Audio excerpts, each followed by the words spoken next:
Please like the video and share it so that it reaches many more people and you get sawaba, or rewards from Allah. This could be a sawabe jariyah or continuous reward for you long after you are gone. Volume 9, Book 83, Number 31. Narrated by Ya'la. I went out in one of the Ghazwa and a man bit another man, and as a result, an incisor tooth of the former was pulled out. The Prophet cancelled the case. Volume 9, Book 83, Number 32. Narrated by Anas. The daughter of a Nada slapped a girl and broke her incisor tooth. They, the relatives of that girl, came to the Prophet and he gave the order of cheeses, equality in punishment. Volume 9, Book 83, Number 33. Narrated by Ibn Abbas.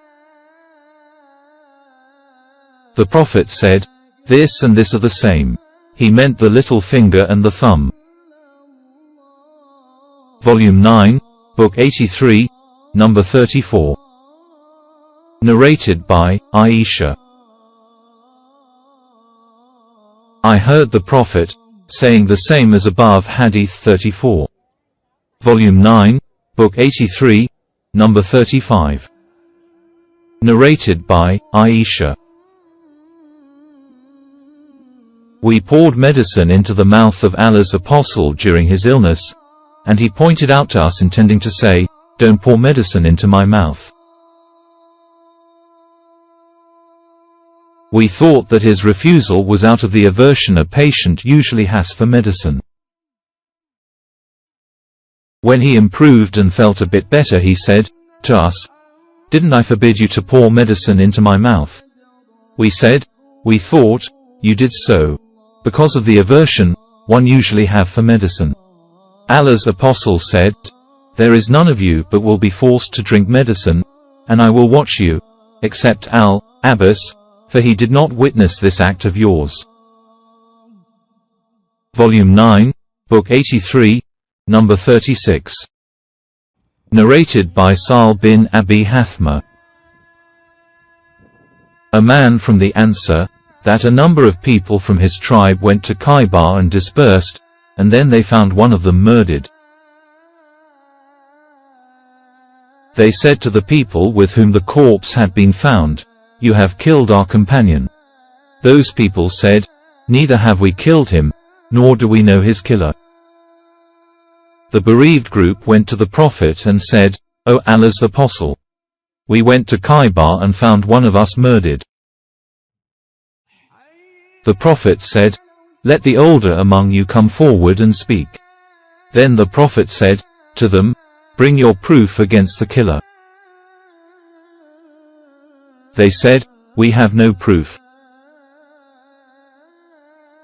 The Prophet said, "Then they, the defendants, will take an oath." They said, "We do not accept the oaths of the Jews." Allah's apostle did not like that the blood money of the killed one be lost without compensation. So he paid 100 camels out of the camels of zakat to the relatives of the deceased as diyah, blood money. Volume 9, Book 83, Number 37. Narrated by Abu Kilaba.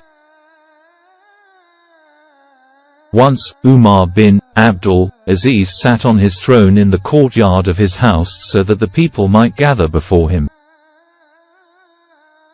Then he admitted them and, when they came in, he said, "What do you think of al-Qasama?" They said, "We say that it is lawful to depend on al-Qasama in cheeses, as the previous Muslim caliphs carried out cheeses depending on it." Then he said to me, "O Abu Kilaba, what do you say about it?" He let me appear before the people and I said, "O chief of the believers, you have the chiefs of the army staff and the nobles of the Arabs. If 50 of them testified that a married man had committed illegal sexual intercourse in Damascus, but they had not seen him doing so, would you stone him?" He said, "No." I said, "If 50 of them testified that a man had committed theft in Homs, would you cut off his hand though they did not see him?" He replied, "No." I said, "By Allah, Allah's apostle never killed anyone except in one of the following 3 situations. 1. A person who killed somebody unjustly, was killed, in cheeses. 2. A married person who committed illegal sexual intercourse, and 3. A man who fought against Allah and his apostle and deserted Islam and became an apostate."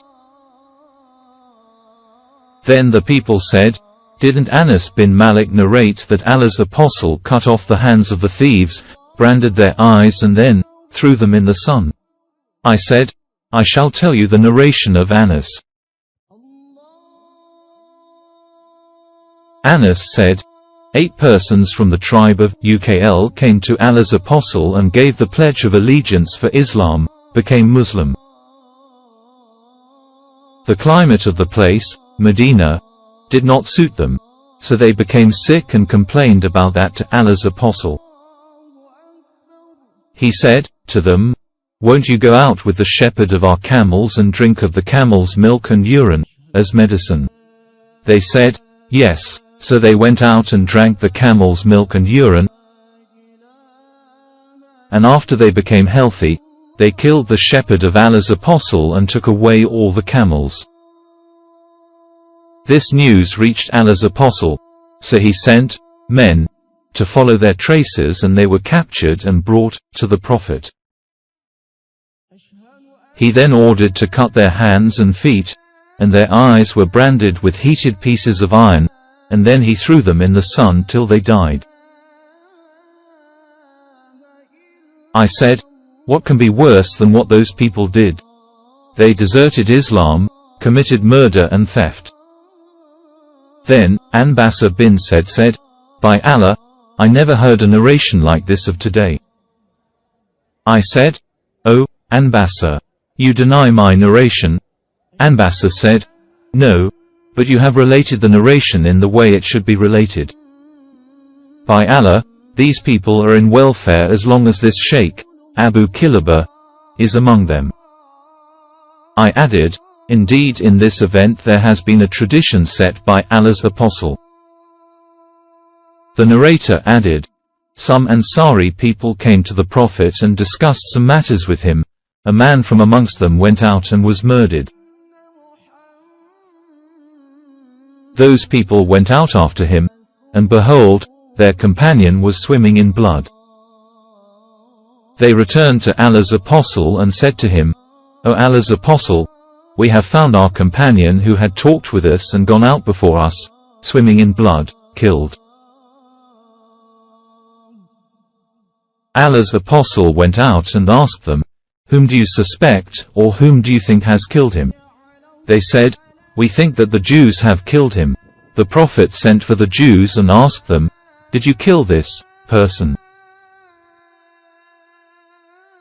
They replied, 'No.' He asked the Al-Ansars, 'Do you agree that I let 50 Jews take an oath that they have not killed him?' They said, 'It matters little for the Jews to kill us all and then take false oaths.' He said, 'Then would you like to receive the diyah after 50 of you have taken an oath that the Jews have killed your man?' They said, 'We will not take the oath.' Then the Prophet himself paid him the diyah, blood money." The narrator added, "The tribe of Hadith repudiated one of their men for his evil conduct in the pre-Islamic period of ignorance. Then, at a place called Al-Batha, near Mecca, the man attacked a Yemenite family at night to steal from them, but a man from the family noticed him and struck him with his sword and killed him. The tribe of Hadith came and captured the Yemenite and brought him to Umar during the Hajj season and said, 'He has killed our companion.' The Yemenite said, 'But these people had repudiated him, i.e., their companion.' Umar said, 'Let 50 persons of Hadith swear that they had not repudiated him.' So 49 of them took the oath, and then a person belonging to them came from Sham, and they requested him to swear similarly. But he paid 1,000 dirhams instead of taking the oath. They called another man instead of him, and the new man shook hands with the brother of the deceased. Some people said, "We and those 50 men who had taken false oaths, al-Qasama, set out, and when they reached a place called Nakla, it started raining, so they entered a cave in the mountain, and the cave collapsed on those 50 men who took the false oath, and all of them died except the 2 persons who had shaken hands with each other. They escaped death, but a stone fell on the leg of the brother of the deceased and broke it, whereupon he survived for 1 year and then died." I further said, Abdul Malik bin Marwan sentenced a man to death in Qisas, equality in punishment, for murder, basing his judgment on al-Qasama, but later on he regretted that judgment and ordered that the names of the 50 persons who had taken the oath, al-Qasama, be erased from the register, and he exiled them in Sham.